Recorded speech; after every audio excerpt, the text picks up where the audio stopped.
کرنے کے اترانا شروع کر دیتا ہے، شو بازیوں میں لگ جاتا ہے۔ فرمایا ان دو برائیوں سے وہ لوگ محفوظ ہیں جن کا اللہ سے تعلق مضبوط ہے۔ جزاک اللہ بھائی، 2 منٹ 2 گھونٹ بس، ابھی تھوڑا صحیح ہوئی ہے چائے، تھوڑا سا پیتے رہیں گے آرام، لائن پہ رہیے گا آپ لوگ۔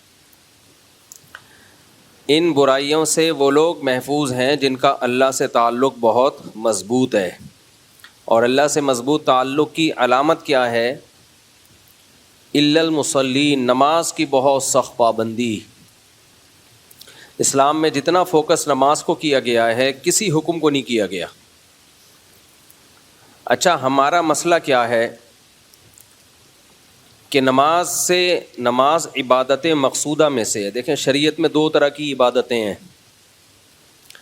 ایک عبادت تو وہ ہے جو خود مقصود نہیں ہوتی بلکہ اس سے مقصد کوئی دوسرا کام ہوتا ہے، جیسے وضو، یہ بذات خود مقصود نہیں ہے بلکہ وضو کا مقصد کیا ہے؟ نماز پڑھنا آپ کے لیے حلال ہو جائے، جائز ہو جائے۔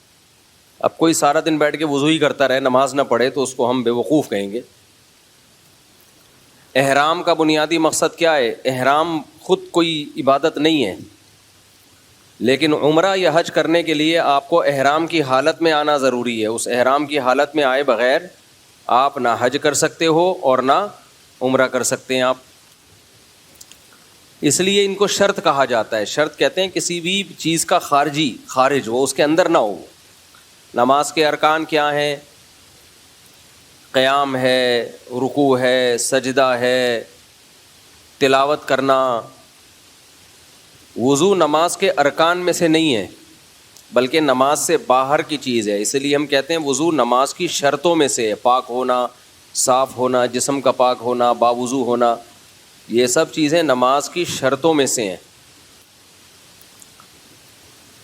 اور کچھ عبادتیں ایسی ہیں جو بذات خود مقصود ہیں، جیسے نماز ہے، حج ہے، روزہ ہے، زکوٰۃ ہے۔ اگر آپ نے نماز نہیں پڑھنی تو آپ پر وضو بھی لازم نہیں ہے۔ لوگ ہم سے مسئلہ پوچھتے ہیں غسل فرض ہو گیا، کیا رات کو فوراً غسل کرنا ضروری ہے؟ کیا غسل کیے بغیر ہم سو سکتے ہیں؟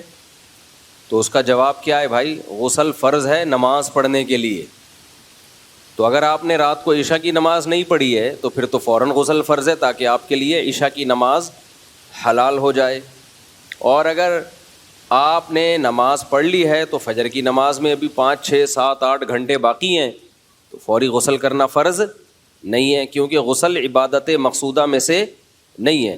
غسل جو فرض غسل ہوتا ہے وہ کیا اس لیے جاتا ہے تاکہ آپ کے لیے فجر کی نماز پڑھنا حلال ہو جائے۔ تبھی جو پوستی لوگ ہیں فجر پڑھتے ہی نہیں ہیں، وہ 11 بجے اٹھ کے غسل کر رہے ہوتے ہیں، اور زیادہ پوستی پن پہ آپ آ جائیں تو کرتے ہی نہیں ہیں وہ۔ تبھی غیر مسلموں میں یہ غسل جنابت نہیں ہوتا۔ جو غیر مسلم لوگ ہیں ان میں غسل جنابت نہیں ہوتا کیونکہ انہوں نے نماز ہی نہیں پڑھنی ہوتی۔ ویسے ہی وہ صاف ستھرے ہونے کے لیے بات لے لیں تو ان کی مرضی ہے، نہیں لیں تو بھی کہتے ہیں کیا ہے بس چلو، ویسے پورا مہینہ گزر جاتا ہے۔ تبھی اسلام میں حکم یہ ہے کہ جب کوئی غیر مسلم اسلام قبول کرے تو اس کو غسل کرایا جائے، کیونکہ ہو سکتا ہے اس پہ غسل فرض ہو اور اس نے نہ کیا ہو۔ تو غسل ہو گیا، وضو ہو گیا، ان کی فرضیت کیوں ہے؟ تاکہ آپ کے لیے عبادت جو نماز ہے وہ آپ ادائیگی کر سکیں۔ تو اب اس کو سمجھیں کہ عبادت مقصودہ بہر صورت کرنی ہی کرنی ہے۔ جہاد کس میں داخل ہے؟ عبادت مقصودہ میں ہے یا غیر مقصودہ میں؟ بولو نا، غیر مقصودہ میں۔ وہ بذات خود مقصود نہیں ہے۔ بذات خود مقصد کیا ہے؟ اللہ کا دین غالب ہو جائے، دشمن کا شر ٹوٹ جائے۔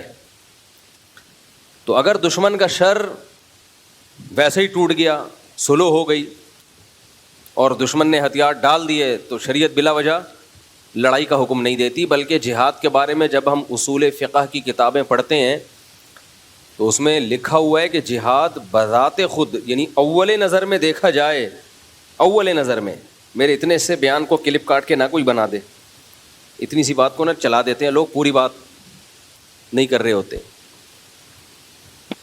پہلی نظر میں اگر دیکھا جائے تو فساد ہے, اس میں کوئی ایسا کام نہیں ہو رہا جو اللہ جس کو پسند کرتا ہو. مار کٹائی, قتل و غارت, معصوم لوگوں کی جانیں بھی جاتی ہیں. چاہے جب آپ جہاد کرتے ہو تو شریعت نے حکم دیا ہے کہ عورتوں بچوں کو قتل نہ کیا جائے, لیکن جب بھی بم گرے گا, آپ نے نشانہ تو دشمن کے فوجیوں کو بنایا, لیکن بم کے دھوئیں اور چھرے کہیں نہ کہیں تو پہنچیں گے. بم تو یہ تھوڑی دیکھتا ہے کہ بھائی ادھر پھٹنا ہے, یہ ادھر ادھر دائیں بائیں اگر کوئی بے گناہ لوگ گزر رہے ہیں تو ان کی قریب سے گزر جانا ہے. غریبی میں 2-4 معصوم لوگ بھی مر جاتے ہیں اس سے. تو انسانیت قتل ہوتی ہے, اس میں لوگ معذور ہو جاتے ہیں, گھر اجڑ جاتے ہیں. تو اس لیے علماء جو اصول فقہ کی کتابیں جنہوں نے صدیوں پہلے لکھی ہیں وہ کہتے ہیں جہاد میں تو خون خرابہ ہے اور اللہ کو زمین میں فساد پسند نہیں ہے, کسی بھی درجے میں پسند نہیں ہے. لیکن یہی جہاد بہت بڑی عبادت ہے جب فساد ختم کرنے کے لیے ہو, جب فساد ختم کرنے کے لیے. کیوں؟ وجہ اس کی یہ کہ اگر یہ جہاد نہیں ہوگا تو خون خرابہ رکے گا تھوڑی, اس سے بڑا خون خرابہ ہوگا.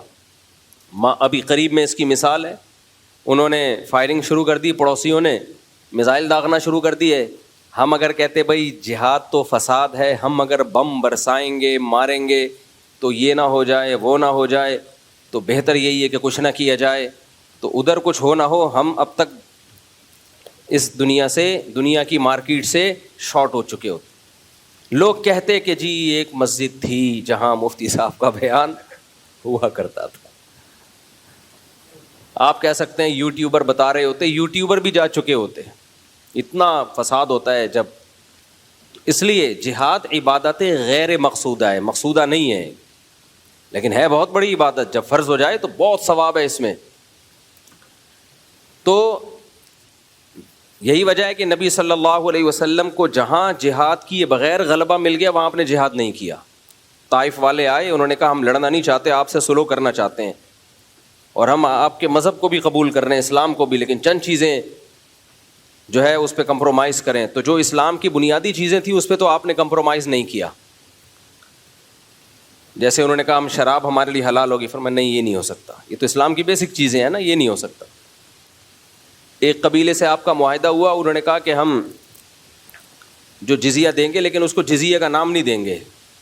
تو حضرت عمر نے فرمایا ہم اس کو جزیہ سمجھیں گے, تم اس کو کچھ بھی نام دے دو, نام میں کچھ بھی نہیں رکھا, آپ اس کو کوئی بھی نام دے دو.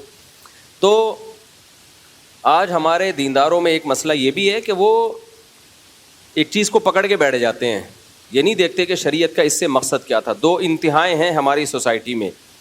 ایک انتہا تو ان اسکالرز کی ہے جنہوں نے دین کا بیڑا ہی غرق کر دیا. انہوں نے جو عبادت مقصودہ تھی اس میں بھی تحریف کر دی. انہوں نے کہا ایکچولی روزے کا حکم تو اصل میں اس لیے تھا کہ تمہارے اندر تقویٰ پیدا ہو. تو ایکچولی وہ صبح سے میں نے چائے نہیں پی, ایک دفعہ بن کے آئی چائے, دوبارہ میں نے بھیجی ہے اس لیے دیر ہو گئی, دوبارہ ڈانٹ کے بھیجی ہے. اس کو چائے بولتے ہیں, وہ میرے بچے نے بنائی چائے, میں نے اس کو چائے بولتے ہیں, اب بنا کے لائے چائے. یہ کٹ کر دینا, بیان سے کٹ کر دینا. وہ ایک میم دیکھی آپ لوگوں نے, ایک میم بڑی آ رہی, مجھے بڑے مزے آتی لگتی. ایک لمبی لمبی پھینک رہا ہے, دوسرا ایسے سڑپے مار کے چائے پی رہا ہے اور ایسے لگ رہا ہے جیسے بہت غور سے اس کی بات سن رہا ہے, اور وہ بڑی لمبی پھینک رہا ہوتا ہے. بھائی ویڈیو نہیں بنائے نا.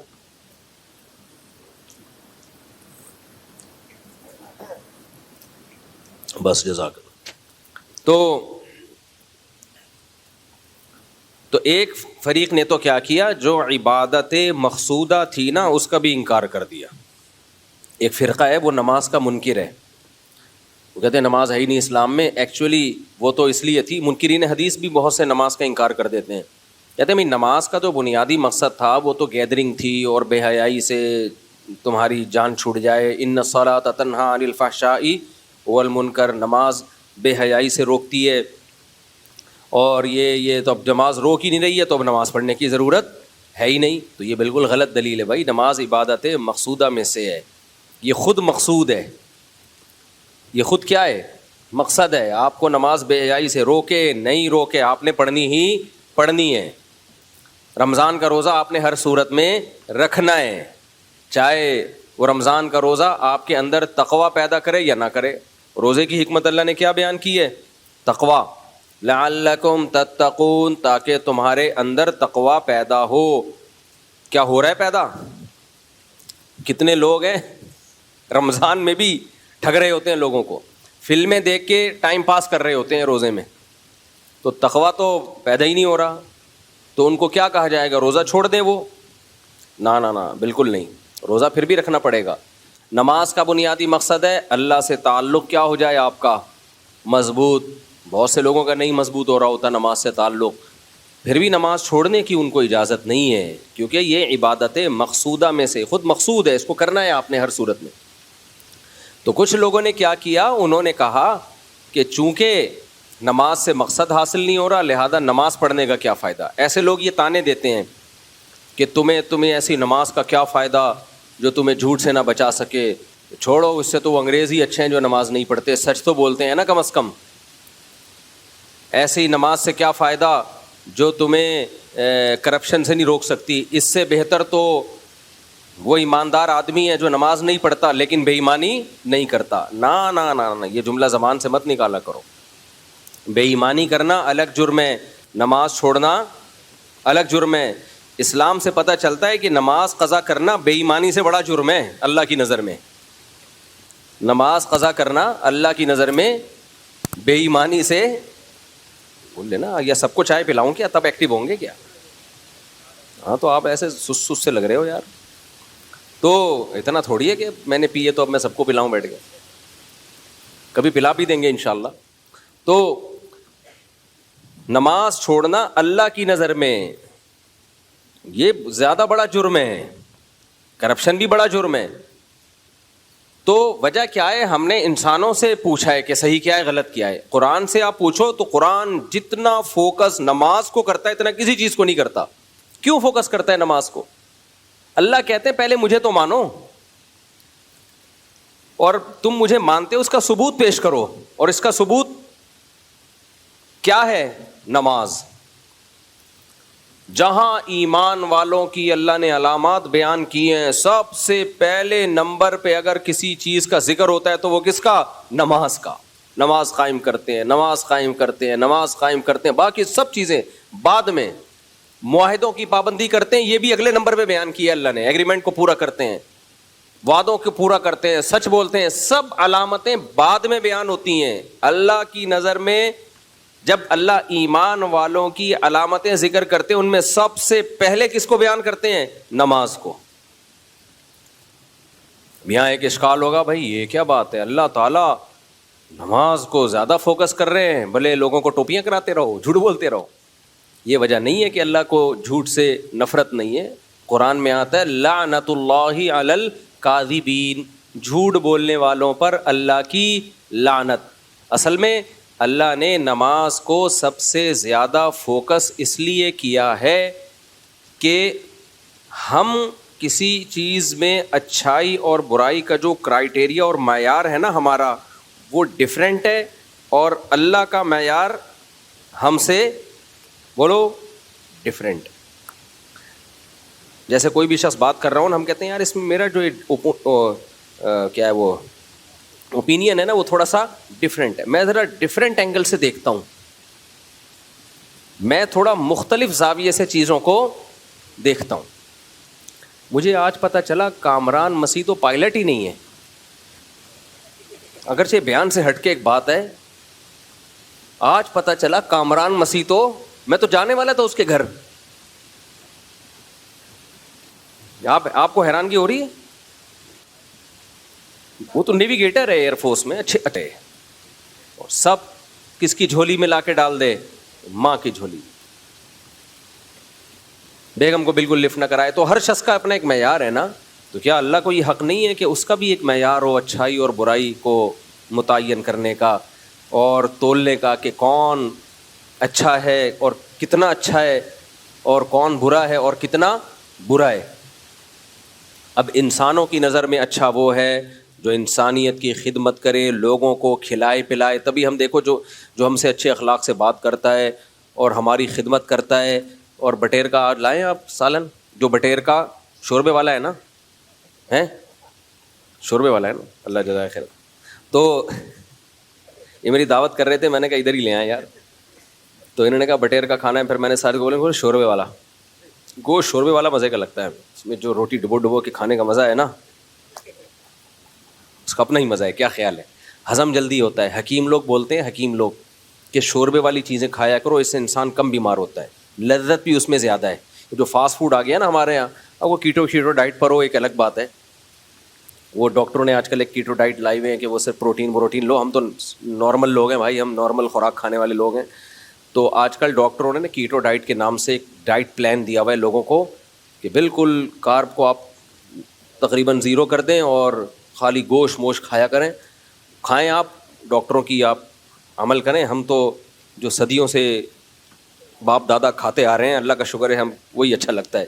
اور ہمارا جو کلچر ہے نا بر صغیر کا, وہ شوربے والی چیزیں کھانے کا ہے.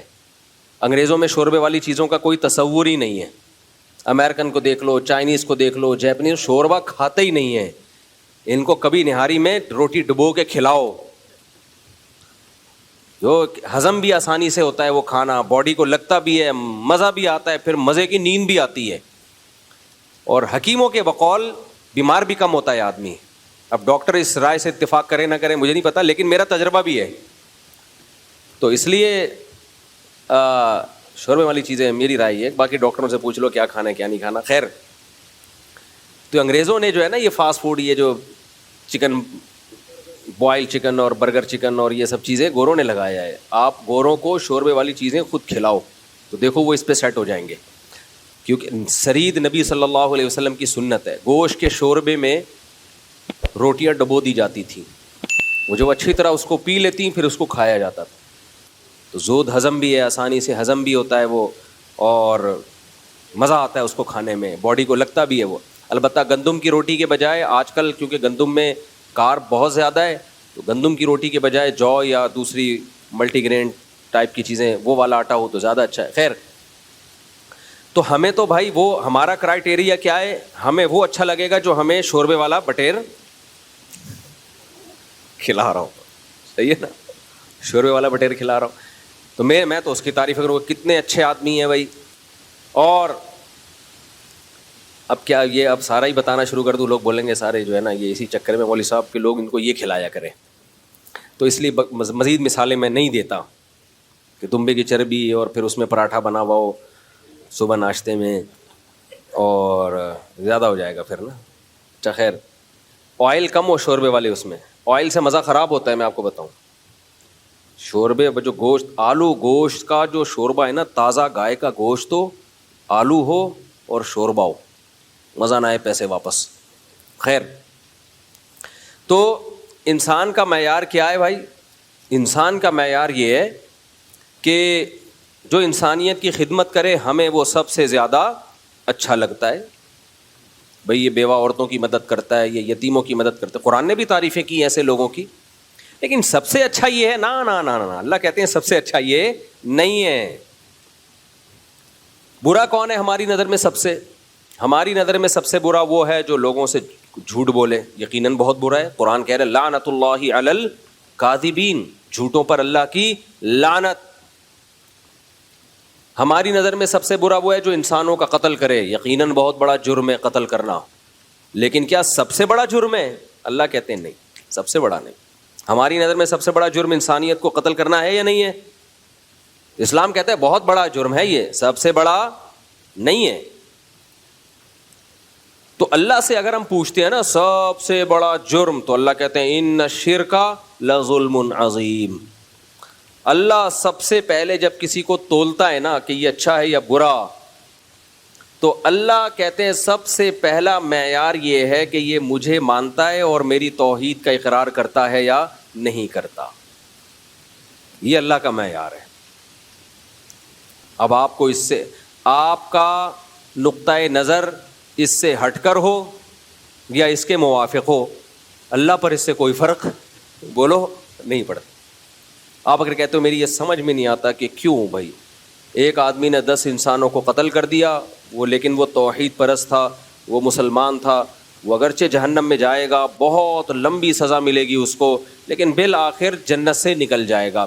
لیکن ایک آدمی نے ساری زندگی انسانیت کی خدمت کی, لیکن وہ مشرک ہے, اللہ کے ساتھ دوسرے جھوٹے خداؤں کو شریک کرتا ہے, تو وہ کبھی بھی جہنم سے نہیں نکلے گا.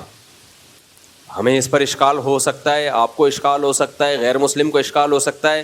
تو اللہ جواب میں کیا کہے گا؟ بھائی تمہارا اشکال اپنی جگہ, جنت بھی میں نے بنائی, جہنم بھی میں نے بنائی, لیکن میں تمہارے جذبات سے متاثر نہیں ہوں. تو اسلام پتہ ہے ہمیں کیا کہتا ہے؟ ہمارا قبلہ درست کرتا ہے کہ اچھائی اور برائی کا معیار تم خود متعین مت کرو. اچھے اور برے, کون سی برائی کس درجے کی ہے, کون سی اچھائی کس درجے کی ہے, یہ کون متعین کرے گا؟ یہ میں بتاؤں گا. مشرکین مکہ کیا کرتے تھے؟ صحابہ کرام کو انہوں نے مکہ سے نکال دیا اور مکہ سے دربدر کر دیا. اس کے بعد صحابہ کرام کو پھر جب جہاد کا, پھر ان پہ حملے بھی کرتے تھے. صحابہ کرام جہاد کرتے, لڑائی کرتے اپنے آپ کو, شروع میں تو دفاعی لڑائیاں ہوئی ہیں. تو مشرکین مکہ کہتے دیکھو, حج تو ابراہیم علیہ السلام کے دور سے ہو رہا ہے نا, مشرکین مکہ کہتے دیکھو ہم کتنے نیک ہیں, ہم مسجد حرام کی تعمیر کرتے ہیں, حاجیوں کو ہم پانی پلاتے ہیں, اللہ کے گھر کے ہم رکھوالے ہیں, تم تو مدینہ میں رہتے ہو اور لڑائی کے علاوہ تمہارا کوئی کام ہے نہیں. تو اس پہ قرآن کی آیت نازل ہوئی, اجعلتم سقایۃ الحاج وعمارۃ المسجد الحرام کمن آمن باللہ والیوم الآخر وجاہد فی سبیل اللہ. اللہ کہتے ہیں تم مسجد حرام میں کی تعمیر, اللہ کے گھر کی تعمیر اور حاجیوں کو پانی پلانا, یہ بھی نیکی ہے یقیناً. کیا یہ نیکی اس شخص کے برابر ہو سکتی ہے جو اللہ پر ایمان لایا اور اللہ کی راہ میں اللہ کے دین کے لیے لڑ رہا ہے, وہ جو جان دے رہا ہے؟ یعنی اللہ نے بتا دیا کہ مسجد حرام کی تعمیر کو ترازو کے ایک پلڑے میں رکھا جائے, یقیناً بہت بڑی نیکی, لیکن اللہ کے دین کی سربلندی کے لیے, مظلوموں کے دفاع کے لیے جو جان دے رہا ہے, لڑ رہا ہے, اس کا ایک جہاد دوسرے پلڑے میں رکھا جائے, تو یہ والا پلڑا جو ہے اللہ کی راہ میں لڑنے والی نیکی کا پلڑا بہت زیادہ جھک جائے گا. تو مشرکین اپنے پوائنٹ آف ویو سے, اپنے اینگل سے دیکھ رہے تھے اور اللہ ان کو اپنے اینگل سے دکھا رہا تھا. سمجھ میں نہیں آ رہی میرا خیال ہے بات, میرا خیال ہے نہیں آ رہی سمجھ. تو ہمارے ساتھ پتہ ہے مسئلہ کیا ہے؟ کچھ چیزوں کو ہم گوروں کے اینگل سے دیکھ رہے ہوتے ہیں, مغربی تہذیب, کچھ چیزوں کو ہم اسلام کے اینگل سے دیکھ رہے ہوتے ہیں, پھر اسلام کے اینگل میں بھی کچھ کو اہل حدیث کے اینگل سے دیکھ رہے ہوتے ہیں, کچھ کو دیوبندیوں کے اینگل سے دیکھ رہے ہوتے ہیں, کچھ کو بریلویوں کے اینگل سے دیکھ رہے ہوتے ہیں. اب مثال کے طور پر ربیع الاول میں بتیاں نہیں لگائیں تو وہ عاشق رسول نہیں ہے, اس میں ہم اس کو دیکھ رہے ہیں بریلویوں کے اینگل سے, اور عاشق رسول نہیں ہے, ایک نمبر کا فراڈی ہے. کچھ کو دیوبندیوں کے اینگل سے دیکھ رہے ہیں, کچھ کو اہل حدیثوں کے اینگل سے دیکھ رہے ہیں, رفع الیدین نہیں کرتا کسی کام کا, اب وہ کتنا ہی نیک کیوں نہ ہو, ابے یہ تو حنفی ہے, یہ تو کسی کام کا ہے ہی نہیں. اور اگر رفع الیدین کرتا ہو تو پھر وہ دیوبندی اس کو دوسرے اینگل سے دیکھ رہا ہے, یہ تو یعنی مجتہد بنا ہوا ہے, کسی بجائے کسی مجتہد کو فالو کرنے کے یہ کیا کر رہا ہے, یہ خود مجتہد بنا ہوا ہے. تو وہ بڑی لمبی لمبی بحثیں ہوتی ہیں. تو ہمارا جو معیار ہے نا بھائی, اس کو سائڈ پہ رکھ دو. اس کو کہاں رکھ دو؟ مجھے یاد ہے ایک دفعہ کسی نے کوئی فتویٰ دے دیا اہل حدیث کے بارے میں ہمارے مدرسے میں کہ وہ اہل سنت والجماعت سے خارج جماعت ہے, یہ ان سے شادی بیاہ جائز نہیں, ان کے پیچھے نماز پڑھنا چاہیے. ہمارے استاذ نے ایسے کراس لگا دیا اس کے اوپر, ٹھیک ہے نا, کاٹ دیا اس کو, اور فتویٰ لکھ دیا کہ بھائی اگر کوئی اہل حدیث متشدد نہیں ہے, اسلاف کو برا بلا نہیں کہتا, تو اس سے ہمارا اختلاف ہے ان سے چند چیزوں میں, لیکن وہ اہل سنت سے خارج نہیں ہے. یہ وہی اختلاف ہے جو اسلاف میں بھی تھے, صحابہ میں بھی تھے. بڑا نرم کر کے جواب لکھ دیا. تو جو تھے جنہوں نے وہ اتنا سخت جواب لکھا تو انہوں نے کہا نہیں اس میں تو یہ, اس میں تو یہ. انہوں نے بولا بھائی دین اپنی خواہشات کا نام نہیں ہے, جو جس کے اندر آپ کو جتنا اختلاف ہے اس کو اس سے زیادہ آپ آگے نہیں لے جا سکتے. آپ کو یہ رائٹ تھوڑی ہے کہ آپ ایک شریعت نے ایک معیار متعین, چونکہ جو اختلافی مسائل اسلاف میں ہو گئے ہیں نا, اسلاف میں جو اختلافی مسائل ہیں تو وہ اختلافی ہیں ہی اسی لیے کہ اس میں کسی ایک جانب میں بھی آپ کو شدت کی اجازت نہیں ہے. اگر ورنہ صحابہ میں اختلاف نہ ڈالتا اللہ ان مسائل میں, صحابہ میں اختلاف ڈالنا اس کی علامت ہے بھائی اس میں ایک رائے پر اڑنے کی آپ کو اجازت نہیں ہے. جب اللہ نے اختلاف ڈال دیا تو اس کا مطلب اس میں لچک رکھ دی اللہ تعالیٰ نے. اب جب اللہ نے لچک رکھی, آپ کیوں توپے لے کے چڑھ گئے ہو ایک دوسرے کے اوپر کہ نہیں جی یہی ٹھیک ہے, اس کے علاوہ باقی سب کیا ہے, سب جہنم میں جائیں گے. اس لیے میرے بھائی, تو جب اللہ کی نظر میں اللہ سب سے پہلے ہے تو پھر نماز بھی سب سے پہلے ہوگی کہ نہیں ہوگی. اب اس کا مطلب یہ نہیں کہ جھوٹ بولنا شروع کر دیں, لوگوں کو ٹوپیاں کرنا شروع کر دیں, لوگوں کے بیوقوف بنانا کہ بھائی میں نماز تو چونکہ پڑھتا ہوں تو اتنی بڑی نیکی تو کر ہی رہا ہوں. اللہ نے اس سے بڑا لفظ کیا ہوگا, لعنت اللہ علی الکاذبین, جھوٹوں پر اللہ کی لعنت. اور اللہ کہتے ہیں نماز جو صحیح طریقے سے پڑھتا ہے تو نماز اس سے جھوٹ چھڑوا دیتی ہے, بے حیائی چھڑوا دیتی ہے. جو نمازی نماز پڑھ کے بھی جھوٹ بولتے ہیں, لوگوں کے ساتھ بدسلوکی کرتے ہیں, بد اخلاقی سے پیش آتے ہیں, تو وہ نماز کی ایک فارمیلٹی پوری کر رہے ہیں, ایک فرض پورا کر رہے ہیں, نماز کو نماز سمجھ کے پڑھ نہیں رہے. کیونکہ نماز ایسا اللہ سے ریلیشن مضبوط کراتی ہے کہ پھر انسان کو ہر وقت اللہ کا دھیان رہتا ہے. اور جب اللہ کا دھیان ہر وقت رہے گا, انسان اپنے آپ کو سپیریئر سمجھے گا ہی نہیں. جب سمجھے گا ہی نہیں تو کیوں تکبر سے پیش آئے گا لوگوں کے ساتھ, وہ کیوں لوگوں کو نیچا دکھانے کی کوشش کرے گا. جو آدمی زمین پہ سر رکھ کے سبحان ربی الاعلیٰ کی صدائیں لگا سکتا ہے, زمین پر سر رکھ کے کہے گا سب سے اعلیٰ میرا رب ہے, تو وہ لوگوں کے سامنے اپنے آپ کو اعلیٰ کیوں سمجھے گا بھائی وہ. اس لیے ہم نے علماء سے ایک بات سنی ہے کہ تکبر ہمیشہ احمق اور بے وقوف لوگوں میں ہوتا ہے. پہلے مجھے یہ بات سمجھ میں نہیں آتی تھی, اب سمجھ میں آتی ہے کہ تکبر کس میں ہوتا ہے, انتہائی درجے کے بے وقوف اور انتہائی درجے کے احمق. کیونکہ جو عقل مند لوگ ہوتے ہیں ان کو اپنی اوقات پتہ ہوتی ہے, بے وقوف آدمی اوقات بولتا ہے ہمیشہ اپنی. عقل مند کو پتہ ہے یار ہماری کیا اوقات ہے, اگر دولت ہے ہمارے پاس چھننے میں کتنا ٹائم لگتا ہے. لیبیا کے صدر کو دیکھو, ارب پتی آدمی تھا, جب حالات چینج ہوئے کوئی کھانے کا پوچھنے والا نہیں تھا اس سے, شہزادوں کو. تو ایسے حالات چینج ہوتے ہیں انسان کے. میں نے اپنی زندگی میں بڑے بڑے دولت مند دیکھے, دولت گئی روڈ پہ آ گئے بیچارے, وہ ڈپریشن میں چلے گئے. تو عقل مند آدمی کو پتا ہے بھائی چھننے میں ٹائم نہیں لگتا, یہ صحت ہے, بیمار ہونے میں ٹائم, ایسی ایسی بیماریاں اٹیک کر جاتی ہیں, آدمی سوچتا رہ جاتا ہے. تو جب ہر وقت خطرات اتنے منڈلا رہے ہیں تو پھر اترانا, دولت پہ فخر کرنا, صحت پہ فخر کرنا, شادیوں پہ فخر کرنا, یہ سب بچکانا باتیں. یہ تو میں آپ کو ویسے ہی موٹیویٹ کرنے کے لیے 19 کی باتیں کر رہا ہوتا ہوں. تو لیکن کوئی چیز فخر کرنے کے قابل نہیں ہے بھائی. حضرت حکیم الامہ مولانا شرف علی تھانوی رحمہ اللہ نے اس کی بڑی پیاری مثال دی ہے. انہوں نے فرمایا دیکھو کوئی ایک آفیسر بیٹھا ہوا ہو اور ماتحتوں کے سامنے بڑی شو مار رہا ہو, اور یہ میں یہ ہوں. بڑا آفیسر آتا ہے تو اس کی اپنی حیثیت 2 ٹکے کی نہیں رہتی, یہ خود یس سر جی سر جی سر. ان کی مثال کو میں اپنے الفاظ میں بیان کر رہا ہوں. یہ خود کیا شروع کر دیتا ہے, یس سر جی سر, یس سر جی سر. اب بڑے آفیسر کے سامنے یہ پھوپھا نہیں ظاہر کرتا ہے, یہ تمہاری ایسی کی تیسی, وہ بھائی وہ بڑے آ گئے, وہ اب ہمارے باپ ہیں. وہ کون ہیں, اب ان کی طرف توجہ کرو. تو فرمایا کہ ایمان والے کو ہر وقت احساس رہتا ہے کہ بھائی سپیریئر کون ہے, اللہ. تو کسی کے سامنے دھونس جمانے سے پہلے, تکبر کرنے سے پہلے دیکھتا ہے بھائی میں جو کچھ ہوں کس کی وجہ سے ہوں, اللہ. تو اللہ نے مجھے یہ سب کچھ بھیک میں دیا ہوا ہے, میں اتراؤں گا, تکبر کروں گا, دوسرے کو نیچا دکھاؤں گا, تو اللہ دیکھ رہا ہے بھائی وہ مجھ سے یہ نعمت چھین سکتا ہے, وہ یہ نعمت چھین سکتا ہے مجھ سے.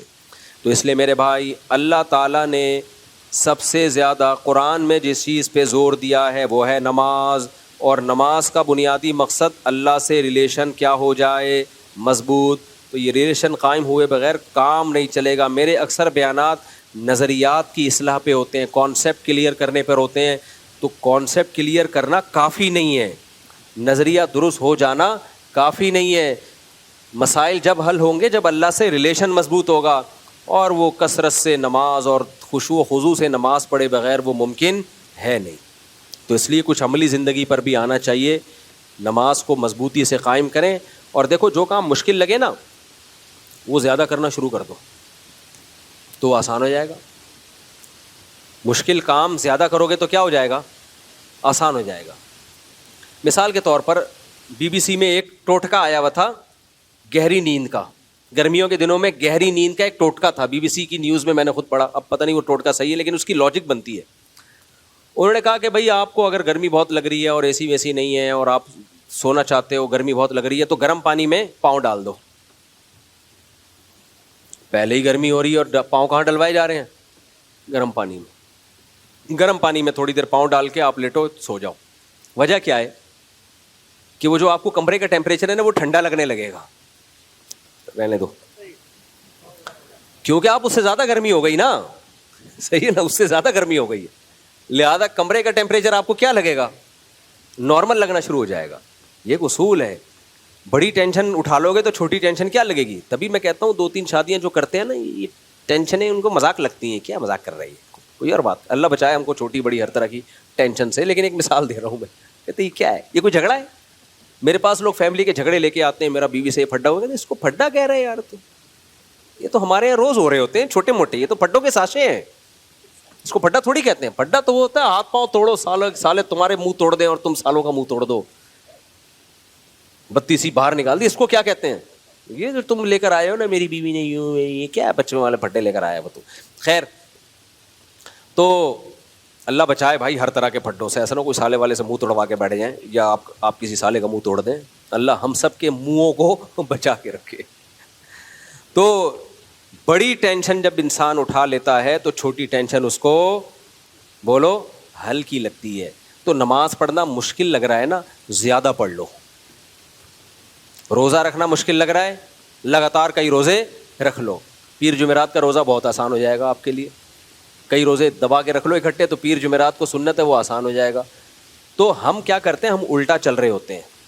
ہم یہ سمجھتے ہیں کہ کسی بھی چیز کو آسان بنانے کے لیے اس کو چھوڑ دو. نہ چھوڑ دیا تو اور مشکل ہو جائے گا وہ. اب دیکھو ڈاکٹر آج کل کہہ رہے ہیں نا کم کھاؤ, ویٹ کو کم کرو. تو اکثر ڈاکٹر موٹیویشن کے لیے ایک بات کر رہے ہوتے ہیں کہ بھائی آپ کو اگر بھوک زیادہ لگ رہی ہے, آپ کم کھائیں, تھوڑے دنوں تک ٹینشن ہوگی, اس کے بعد بھوک لگنا ہی بند ہو جائے گی. بھوک لگنا کیا ہو جائے گی, بند. اور اگر آپ نے بھوک کا علاج یہ کیا کہ آج بہت بھوک لگ رہی ہے, آج 3 پراٹھے پھوڑ دو, اگلے وقت میں ڈبل بھوک لگے گی, 6 پراٹھوں کی لگے گی بھوک. کھا کے پورے جو ہے وہ گھی کا کنستر بن جاؤ گے, اور ایک دن دھماکے کے ساتھ پھٹ جاؤ گے. تو یہ انسان کی آج کل ڈاکٹر میدا کاٹ دیتے ہیں. ایک اس کے اسپیشلسٹ ہیں, ان سے مجھے ڈاکٹروں سے جب کوئی گپ شپ ہوتی ہے تو بہت نالج لیتا ہوں میں ان سے. ایک آپریشن ہوتا ہے نا آج کل, میدا کاٹ کے آدھا کر دیتے ہیں وہ. اس آدھے سے فائدہ یہ ہوتا ہے کہ آپ کا پیٹ جلدی بھر جاتا ہے. جب پیٹ ہی جلدی بھر جاتا ہے تو آپ کو زیادہ کھانے کی حاجت ہوتی نہیں ہے, تو اس کے نتیجے میں آپ کا ویٹ خود بخود گر جاتا ہے. تو میں نے ایک ڈاکٹر صاحب سے پوچھا, میں نے کہا اگر کوئی کمبخت پھر بھی زیادہ کھائے تو کیا ہوگا. انہوں نے کہا میدا دوبارہ ڈبل ہو جائے گا بڑھ کے. میدا کیا ہو جائے گا, کیونکہ جب ٹھوسے جا رہا ہے تو میدا بھی کھنچتا ہے آہستہ آہستہ, وہ بھی کیا کرے گا, وہ پھر بڑا ہو جائے گا. تو یعنی یہ بھی اس کے لیے ہے جو پھر بھی ہاتھ کہیں نہ کہیں اس کو روکنا پڑے گا. ہاں یہ فائدہ ہوگا کہ جیسے پہلے بہت ڈبل بھوک تھی تو وہ کم ہو جائے گی, تو 1-2 پراٹھے میں پیٹ بھرتا تھا, آدھے پراٹھے میں بھر جائے گا اس کا پیٹ. لیکن اگر وہ ہوس کا مریض ہے, اس کو اپنا عادت 2 پراٹھوں کا پورا کرنا ہی کرنا ہے ہر قیمت پہ, تو شروع میں تو اس کو تکلیف ہوگی 2 کھاتے ہوئے, اس کے بعد پھر 2 نہ کھاتے ہوئے بہت تکلیف ہوگی اس کو, کیونکہ پیٹ بڑھ کے کیا ہو جائے گا. یہ بھی ایک بہت بڑی مصیبت ہے. آپ بھوک کا علاج زیادہ کھا کے کرتے تو پیٹ کا سائز اسی حساب سے بڑھتا رہتا ہے ہمارے. پھر ایک وقت آتا ہے پیٹ اور دیگ میں کوئی فرق رہتا نہیں ہے. سمجھ رہے ہو. تو جب نماز پڑھنا مشکل لگے میرے بھائی تو زیادہ پڑھنا شروع کر دو. مشکل کام کا حل یہ ہے کہ وہ زیادہ کیا جائے. میں نے اب تک الحمدللہ اپنے آپ کو ایئر کنڈیشن کا عادی نہیں بنایا ہے.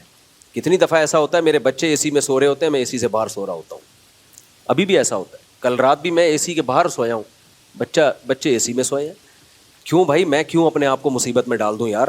پسینہ نکلے تھوڑا سا, رنگ رنگ رنگ رنگ رنگ پنکھے کی آواز آئے, ایسے نازک مزاج ہو جاتے ہیں پنکھے کی آواز سے ہی نیند نہیں آ رہی ہوتی. کیا فائدہ ایسے چھوئی ہوئی بننے کا میرے بھائی. اور یہ جو پسینہ نکلے گا فائدہ ہوگا, فائدہ ہوتا ہے اس سے پسینہ نکلنے سے.